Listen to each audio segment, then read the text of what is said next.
আমাদের এবং প্রেসিডেন্ট ট্রাম্পের মধ্যে একটা মিশন আছে। আমেরিকা পুরো পৃথিবীতে তাদের রাজত্ব করতে চায় এবং সেটা মহাকাশেও। আমাদের এই মিশনে আমরা আবারও চাঁদে যাচ্ছি। এইবার আমরা যখন আমাদের ফ্ল্যাগ চাঁদে রাখবো তখন আমরা থাকব। আর আমাদের এই মিশনের নাম আর্টেমিস।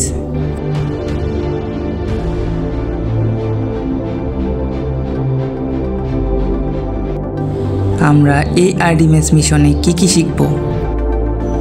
আমাদের সবচাইতে বড় মিশন মঙ্গলে যাওয়া।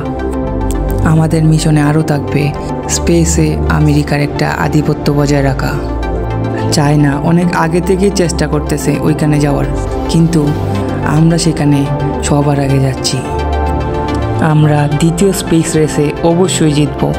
আমরা প্রতিজ্ঞা করছি অবশ্যই চাঁদে যাব, এবং সেটা প্রেসিডেন্ট ট্রাম্প ক্ষমতা থেকে যাওয়ার আগেই। এটাই সময় পৃথিবীর শেষ সীমান্তে যাওয়ার।